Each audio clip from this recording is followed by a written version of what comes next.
tous, bienvenue sur la chaîne Al Jalia News. Je suis très heureuse de vous retrouver dans l'émission La Voix subsaharienne.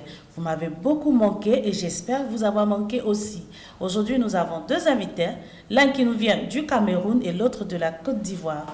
Bonjour, Monsieur Dominique. Bonjour. Comment allez-vous? Bien, merci à vous. Merci d'être venu sur notre plateau. Je vous en prie, c'est un honneur pour moi. Monsieur Ali Cherif, comment allez-vous? Je vais très bien. Avant tout propos, je vais dire Azubillah minash shaitanir rajim, bismillahirrahmanirrahim.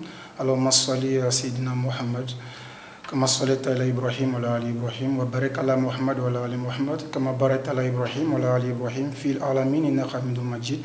Donc je me présente, Monsieur Ali Cherif, le secrétaire général de l'association des musulmans ivoiriens du Dakhla. C'est un honneur aujourd'hui d'être sur cette chaîne Al Jalia. Vraiment, je vous remercie de m'avoir invité. Merci d'être venu. Alors, vous l'avez sans doute compris, aujourd'hui, nous avons affaire à un homme religieux et nous sommes sûrs que notre plateau sera béni. Alors, on va commencer avec déjà le problème de Melilla. Parce que des chefs responsables, des chefs de communauté que vous êtes, je sais que vous avez quelque chose à dire concernant cet événement tragique qui s'est passé à Melilla. Je vais commencer avec M. Dominique, qui est responsable de la communauté camerounaise. Sénateur, excusez-moi, sénateur de la communauté camerounaise. Oui. Qu'est-ce que vous avez à dire sur le drame qui s'est produit à Melilla? C'est toujours difficile de parler de ce genre de choses parce que quand on voit ce genre d'images, nous sommes profondément touchés. Ce que j'ai à dire, c'est qu'il faut toujours tirer des leçons des choses qui arrivent et afin d'éviter que ce genre de choses ne se réitèrent dans l'avenir. Et j'ai une pensée pour nos compatriotes qui sont tombés là-bas. Et en même temps, j'ai aussi une pensée pour les autorités, les forces de l'ordre qui sont aussi tombées et ont perdu la vie. J'espère qu'à l'avenir, il y aura moins de carnage de ce côté de la péninsule. Merci beaucoup. Monsieur Ali Cherif, sûrement vous voulez aussi dire quelque chose? Bien sûr, je vais dire quelque chose. Déjà, je voulais vous remercier pour la question. Nous avons tous vu sur les réseaux sociaux et à la télévision ce qui s'est passé à Melilla. C'est vraiment déplorable. Et nos jeunes frères comme ça qui tombent, je ne sais pas comment on va expliquer, mais c'est vraiment déplorable. Mais il faut dire qu'on doit lancer un appel à nos frères subsahariens, pour dire déjà que la traversée sur ce côté-là, déjà, c'est déjà pas possible parce que déjà, il y a déjà un blocus qui est là-bas. Et quand on empêche les gens de passer et que les gens veulent forcer, vraiment, il y a déjà des trucs qui vont se passer. Donc vraiment, moi, je lance l'appel à tous nos frères, vraiment de faire attention. De faire attention. Voilà. Et en plus, j'ai vu quelque chose sur les réseaux sociaux. Il y avait des blogueurs qui ont dit des choses sur le royaume. Qui ont lancé un appel à boycotter, justement. Voilà, qui ont lancé des pics au royaume pour dire que vraiment, il faut boycotter les produits marocains. Je veux dire à ces personnes qui ne sont pas sur le territoire marocain, ils ne savent pas de quoi ils parlent. Nous sommes ici, ça fait déjà plusieurs années que nous vivons ici et nous vivons en paix, dans la tranquillité. Je pense que quand ils ne savent pas des choses, il ne faut pas qu'ils disent des choses qui ne sont pas bien. Justement, il serait quand même mieux de venir à la source, essayer de calmer. Parce que, est-ce que ces comportements, Monsieur Dominique, de lancer des pics, d'appeler à des marches, ne peuvent pas exacerber les relations entre les autochtones et les subsahariens qui vivent au Maroc? Par expérience, je pense que quand il y a des discordes et des divergences quelque part, la division n'est jamais la solution. Vous savez, vivre avec des cultures différentes, avec des personnes qui viennent d'horizons différentes, ça entraîne toujours des légères divergences, même au sein de nos propres familles. Tu peux être avec tes frères, tes parents, vous n'allez pas être forcément toujours sur la même longueur, donc il y a toujours des accroches qui vont arriver. Moi, je pense que la sagesse exige qu'il faut toujours avoir un discours rassembleur. Et c'est en ayant un discours rassembleur que nous ayons vers les solutions adéquates. Et ces personnes qui lancent ce genre d'hostilité, je pense qu'ils parlent sans avoir les tenants et les aboutissants de la chose. Justement. Voilà, parce que quand on n'a pas les tenants et les aboutissants de la chose, vaut mieux ne pas trop se prononcer. Voilà, pour envenimer la situation. Effectivement. Ok, vraiment merci beaucoup. Alors, si je comprends bien, tous les deux, vous avez lancé un appel au calme et surtout aux populations subsahariennes pour ne plus recommencer. Il faut vraiment que les lois soient respectées. Une frontière, ça ne se force pas. Voilà. Et l'immigration aussi n'est pas la solution. Okay. Alors maintenant, Monsieur Ali, je m'adresse à vous dans le cadre de vos activités. Merci. Vous avez dit tout à l'heure que vous êtes le secrétaire général de l'association ivoirienne des musulmans ivoiriens de Dakhla. De Dakhla. Alors, à quoi répond la création d'une association musulmane quand on est déjà sur une terre musulmane? Je vous remercie pour la question. Il faut le dire que déjà, nous sommes sur une terre musulmane et créer une association musulmane ivoirienne, c'est juste rappeler à nos frères et sœurs qu'ils sont certes à l'aventure, mais il ne faut pas oublier Allah. Voilà. Allah qui doit être le centre de nos activités, qui doit être le centre de tout. Il ne faut pas l'oublier. C'est vrai que nous sommes à l'aventure, nous devons travailler dur pour aider nos parents du côté de notre pays d'origine, mais il ne faut pas oublier Dieu, il ne faut pas oublier Allah. Donc je répète encore, je réitère, c'est dans ce cadre que nous avons créé cette association. En fait, pour rapprocher les gens de nos frères de la religion. Ensuite aider, parce qu'une association aussi doit venir en aide à ses concitoyens, à ses adhérents. Donc nous avons créé aussi pour pouvoir aider nos frères qui souffrent. Ok, et ça fait combien de temps que vous existez, M. Ali? Bon, nous existons sur le terrain, ça fait 1 an et demi que nous existons réellement, mais l'idée de la création de l'association est partie, ça fait déjà 3 ans que nous avons l'idée de la création, mais pratiquement 1 an et demi que l'association a été créée. Ok. Alors, M. Dominique, est-ce que vous partagez un peu ce que M. Ali dit, le fait de vouloir rapprocher les immigrés de la voie d'Allah? Parce qu'on sait que la recherche première, quand on arrive dans un pays, c'est l'argent. On est tous préoccupés par ça. Donc, est-ce que vous pensez que c'est une bonne idée de leur rappeler qu'au centre de toute vie, il y a Allah le Tout-Puissant? Effectivement, mais je ne pense même pas seulement pour les immigrés, je pense pour tout le genre humain. Pour nous musulmans, Allah, il est la base de tout. Ah, vous êtes musulman, monsieur? Effectivement. Okay. Allah, il est la base de tout. C'est lui le créateur de toutes choses. C'est lui qui pourvoit à nos besoins, qui nous protège, etc. Ça veut dire que tout ce que nous cherchons, comme vous dites, l'argent, le prestige social, nous ne pouvons pas l'atteindre s'il décide qu'on ne va pas l'atteindre. C'est ça. Donc, où chercher, il n'y a pas de meilleur endroit que d'aller chez le créateur de toutes choses pour lui demander de pourvoir à nos besoins. Donc. Ça, c'est très bien dit, M. Dominique. Je suppose que vous êtes déjà membre de son association. Je suis un futur membre. Ah, d'accord. Voilà, on va vous accueillir avec vraiment beaucoup de voilà, joie. donc on vous attend avec les bras ouverts. Merci. Voilà. Il faut le dire que déjà, bon, si je peux, voilà, que nous avons déjà des activités qui sont en cours très bientôt. Peut-être même demain, on a une activité qu'on va faire. On va faire une conférence. Ah, ça c'est très intéressant. Une conférence islamique. Une conférence islamique. Voilà, lors de laquelle toutes les couches de la société sont invitées, c'est-à-dire toutes les communautés représentées, c'est-à-dire étrangères représentées à Dakhla ici seront invitées. Même il y a la communauté marocaine aussi invitée.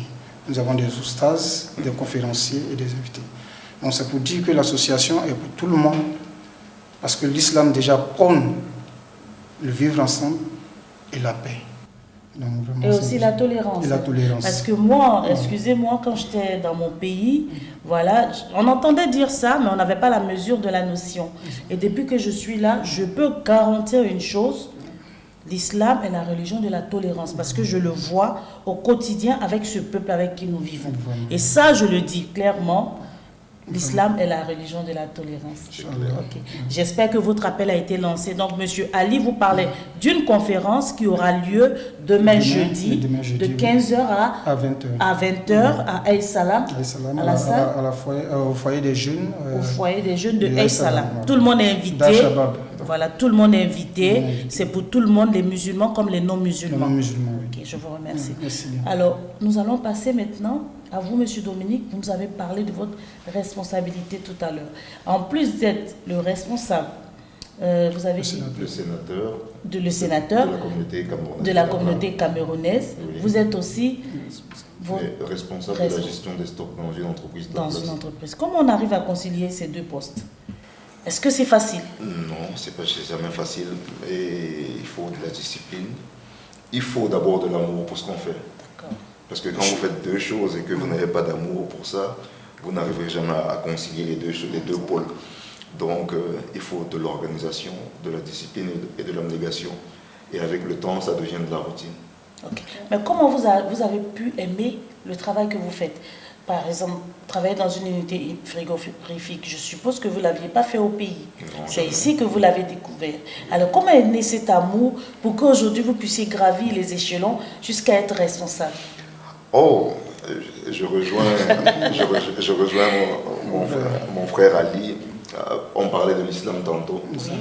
L'islam, c'est une belle religion qui nous dit le travail, c'est une partie de la religion.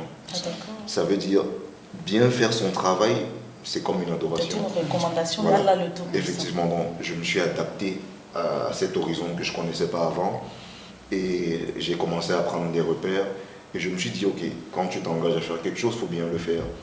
Et une fois que tu commences à bien le faire, tout le monde autour de toi perçoit que tu fais bien ton travail, il t'ouvre des portes et la confiance règne. Par la grâce d'Allah, tu commences à avancer doucement. C'est tellement bien dit. Alors dites-moi, est-ce que votre exemple, vous arrivez à sensibiliser les jeunes frères qui sont là avec votre exemple? Est-ce que vous leur parlez de la patience, de la foi en Allah, au lieu d'aller traverser la mer dans cette entreprise périlleuse? Oui, mais ce n'est pas toujours facile, vous savez, c'est compliqué. On vient de divers horizons, avec diverses mentalités et diverses cultures. Mais on essaye toujours de conseiller les proches, de sensibiliser ceux qu'on peut, même comme on n'a pas la même vision des choses, en espérant que ne serait-ce que la minorité puisse tirer des leçons de ce qu'on leur dit. Okay. Alors, Monsieur Ali, vous aussi, au niveau de votre association, est-ce que vous leur parlez de l'immigration? Est-ce que vous leur demandez de changer cette perception qu'ils ont de l'Europe? Voilà, merci beaucoup. Comme mon frère l'a dit, mon frère Dominique, je lui ai dit déjà que le fait de venir à l'aventure, c'est Allah qui t'a amené ici. Il sait pourquoi il t'a amené ici. Donc, on aimerait dire, et on lance toujours cet appel à nos frères et sœurs pour dire que l'Europe n'est pas l'Eldorado. L'Europe n'est pas le lieu où quand tu vas tout avoir. C'est Dieu qui dirige l'homme. Où il t'a amené, il faut te concentrer là-bas pour pouvoir t'en sortir. Et s'il a une autre porte pour toi, il va t'amener aussi là-bas. Donc, c'est cet appel-là que nous lançons toujours à nos frères et nous espérions qu'ils puissent l'entendre parce que chacun, comme mon frère l'a dit, on vient de divers horizons et chacun a son intelligence personnelle à lui. Mais nous, tout ce qu'on a à faire, c'est de leur parler, leur faire comprendre que traverser la mer, vraiment, tu peux échouer. Et quand tu échoues, la famille, c'est irréparable. C'est irréparable, la famille est là. C'est forcément le décès. Voilà. C'est parce que la famille ne nous a pas envoyé, c'est tout ça, mais je pense que c'est arrivé ce que l'idée vient. Okay. Et je pense qu'aucun bon parent ne peut dire à son fils, quand tu viens à l'aventure, va pour ta Méditerranée. Aucun parent. Vous voulez acheter quelque chose? Oui, le paradoxe, c'est quoi? C'est que quand on parle ainsi, il y a certaines personnes qui ne comprennent pas le fond du message qu'on veut véhiculer. C'est ça. Ce n'est pas que nous ne comprenons pas qu'ils ont des envies d'une vie meilleure, ils veulent s'en sortir dans la vie avec les difficultés d'où ils viennent, etc. Oui, mais c'est le problème, c'est d'utiliser une voie périlleuse. Voilà. Une voie où ils vont risquer leur vie et la vie de leurs enfants pour y arriver. C'est ça qui est compliqué. J'espère qu'ils ont perçu le message. Dans toute entreprise, il faut d'abord analyser les risques avant de se lancer. Et si le risque d'échec ou de mort est élevé, je pense que cette entreprise doit être abandonnée. Alors, quels sont les besoins de la communauté camerounaise? Parce que vous êtes soumis à un visa avant d'entrer au Maroc. Alors, quels sont vos problèmes? Est-ce que c'est différent des autres communautés ou bien vous avez les mêmes problèmes? Grosso modo, nous avons les mêmes problèmes, mais nous en particulier, nous trouvons un problème au niveau de la régularisation. Parce qu'un Ivoirien, par exemple, il n'a pas de visa pour entrer au Maroc. Il a son cachet de 3 mois, je pense. Oui, 3 mois. Et si c'est expiré, il peut sortir, faire le cachet et revenir. Alors que nous, si tu as un visa d'1 mois, 2 mois, par exemple, et que ton visa est expiré, et que tu n'as pas la carte de séjour directement, tu tombes en situation irrégulière. Donc, le problème majeur, c'est l'obtention de la carte de séjour qui est devenue un sésame aujourd'hui. Vous pouvez lancer à votre... Est-ce qu'il y a déjà une représentation consulaire du Cameroun à Dakhla? Malheureusement, non. On n'a pas encore de représentant consulaire ici à Dakhla, ni à Laayoune d'ailleurs. Nous n'avons que l'ambassade et, je crois, un consulat à Casablanca. Alors, en tant que responsable de la communauté camerounaise, sénateur, comme je l'ai dit tout à l'heure, quel message vous pouvez lancer à votre ambassade à Rabat pour qu'ils sachent un peu les réalités que vous vivez ici? Je crois que le président en place a déjà érigé une demande dans ce sens, déjà de faciliter à notre niveau, ne serait-ce que l'obtention des passeports à distance, parce que avant d'arriver à la carte de séjour, le passeport, même pour le faire, il faut se déplacer, c'est presque 2 jours de voyage. Wow. Donc faciliter déjà l'obtention de ce passeport à distance et trouver des mesures pour que, ensemble avec les autorités du royaume chérifien, nous puissions faciliter l'obtention de la carte de séjour. Et la carte de séjour. Monsieur Ali, Oui. vous, dans votre communauté musulmane, est-ce que vous rencontrez des problèmes? Des gens viennent vous parler des problèmes pour renouveler le passeport et aussi des problèmes de la carte de séjour. Oui, il faut rappeler que moi-même, avant d'être dans l'association des musulmans, j'ai été aussi l'un des responsables de la communauté ivoirienne, en place ici à Dakhla. Mais il faut dire qu'on rencontre les mêmes problèmes, c'est-à-dire les problèmes d'irrégularité, parce que nous n'avons pas de carte de séjour. Et pour faire aussi, pour renouveler les passeports, on est à près de 1500 km de nos ambassades respectives. C'est cet appel-là que nous lançons aux ambassades, pour leur dire, vraiment, nous sommes très loin des ambassades. Il faut qu'ils arrivent quand même à nous faire les passeports à distance, ou bien à nous donner des moyens de transport pour qu'on puisse aller au moins confectionner. Ou bien avoir une représentation administrative ici ou pour bien la avoir une confection des représentation passeports. administrative. Nous avons déjà fait des démarches pour avoir le consulat ici dans le sud, et le consulat en ce moment est à Laayoune. Nous aimerions bien que ça vienne à Dakhla parce que... Est-ce qu'il est opérationnel, le consulat de Laayoune? En ce moment, ce n'est pas opérationnel parce que je pense que le consul honoraire qui était là n'est plus en fonction. Donc finalement, c'est toujours au niveau de Rabat. C'est toujours au niveau de Rabat qu'on doit se tourner. Et c'est cet appel que nous lançons à nos ambassadeurs pour qu'ils se tournent un peu vers nous. Il ne faut pas qu'ils restent seulement sur des gens qui sont proches d'eux. Nous sommes très loin. Nous avons aussi beaucoup de besoins. Donc vraiment, c'est cet appel que j'avais à lancer à l'ambassade. Ok, merci. Alors, Monsieur Ali Chérif, Oui. aujourd'hui, vous êtes à La Voix subsaharienne, une émission réalisée par la chaîne Al Jalia News. Est-ce que vous trouvez bien qu'il y ait une chaîne dédiée spécialement aux subsahariens? Vraiment, merci pour la question. Vraiment, je suis très content. La chaîne El Jalia est la bienvenue. Parce qu'aujourd'hui, nous les subsahariens, on aura l'occasion de s'exprimer. Et on a déjà l'occasion de s'exprimer. Et vraiment, c'est la bienvenue. Parce qu'aujourd'hui, quand tu ne parles pas, quand tu n'arrives pas à t'exprimer, on ne sait pas qu'est-ce que tu fais réellement sur le terrain, en tant que travail, en tant qu'aide. Aujourd'hui, on vient sur cette chaîne-là pour mettre à nu tout ce qu'on fait dans l'ombre. On était dans l'ombre, aujourd'hui avec cette chaîne, on vient à la lumière. À la lumière.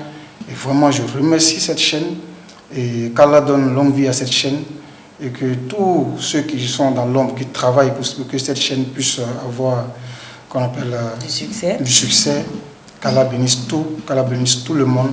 Vraiment, merci beaucoup pour cette chaîne. Vraiment, c'est la bienvenue. Je vous disais tout à l'heure qu'aujourd'hui, on allait avoir assez de bénédictions. Merci beaucoup. Vraiment, cette chaîne, elle est à vous. Si vous avez des événements, tout ce que vous avez, vous passez et on passe les formations. Mais je voudrais vous demander une chose. Pour que la chaîne puisse exister et avoir plus d'écho, il faut partager. Donc, vous allez demander aux membres de votre association de partager et de s'abonner à la chaîne Al Jalia News. D'accord. Merci beaucoup. Je demande, c'est un appel que je lance à tous mes frères, je regarde directement la caméra, pour dire à mes frères et sœurs subsahariens ici à Dakhla, cette émission, c'est à vous. Partagez au maximum. Dans les groupes WhatsApp, sur les pages Facebook, partagez pour que cette chaîne soit connue du public. Dans le monde entier. Dans le monde entier. Pour que vous aussi, vous puissiez venir ici pour vous exprimer, pour présenter vos activités à cette chaîne. Vraiment, je vous remercie. Merci beaucoup. Monsieur Dominique, la question aussi est à vous. Qu'est-ce que vous pensez de La Voix subsaharienne, émission de Al Jalia News? Je n'aurais pas grand-chose à dire parce que mon frère a déjà fait tout le contour de la question. Mais c'est un réel soulagement parce que à travers la chaîne Al Jalia News, nous avons l'occasion de porter la voix subsaharienne, l'occasion de pouvoir parler de certains sujets tabous. Et je pense que c'est une bonne chose. Nous verrons des répercussions dans la suite. Et comme lui, on lance l'appel à tout le monde de partager pour faire la promotion de la chaîne. Okay. Ça fait plus de 10 ans que vous êtes sorti du Cameroun. C'est ce que vous venez de dire. Alors, vous allez regarder la caméra et lancer un mot dans votre patois à vos parents pour qu'ils soient rassurés. J'ai décidé, donc je vais envoyer un message à ma mère parce que c'est la prunelle de mes yeux. Maman Angèle, Obina Loba Ndedi, Natondi Wajita, a Newa Loba Bewa, Abwewa, Anamsewa, Abwewa. Oh, moi j'ai envie de couler les larmes. Je ne comprends pas, mais c'est dit avec tellement d'amour. Ouais, parler à ma mère, c'est vraiment, c'est très émouvant. Bon, je peux reprendre le message. Bien sûr, allez-y, monsieur. Bon, j'envoie ce message à ma mère, maman Angèle, Natondi Wajita, Obina Loba Ndedi, Wende Omulema Mwam, Natondi Wa, Loba Namsabe. Merci beaucoup. J'espère que maman Angèle sera très contente. Oui, ça va contente. Monsieur Ali, oui. C'est pareil pour vous. Un petit message du côté de vos parents. Oui, un petit message. Dans votre patois. Merci beaucoup, je maîtrise bien. Bon, ni mbani mangol fula. Que faut badi mangol nyala kwa ni yanu. Ani Maroko kono yanu fui tana. Ani befula. Que ya badi mangol la ko vraiment anya shiao ani yanu ani shayanu. En tout cas fui tanja yanu. Que fongo ba ni vachol bebetu nyala minu amwe minu twango ino Côte d'Ivoire. Que fu nyala ko la tana yanu. Ani pays mino ya mi Maroc il y a mis à la chaîne, il y a pas de souci ici, on va bien. C'est quel? Ça c'est bon, je parle Maouka. Voilà, c'est une langue de la Côte d'Ivoire. Voilà, le Maouka c'est un peu malinqué, mais dans le grand groupe malinqué, il y a beaucoup de sous-groupes. Ok. Voilà, et on fait partie de ces sous-groupes. Merci beaucoup. Merci d'être passé, messieurs. On a passé un très bon moment. Alors, je dis merci à tous ceux qui nous ont suivis. Je dis aussi merci à tous ceux qui nous envoient des messages de soutien. Vraiment, c'est très, très, très encourageant. N'oubliez surtout pas, partagez et abonnez-vous à la chaîne Al Jalien News. Au revoir et à la prochaine. Oui, au revoir.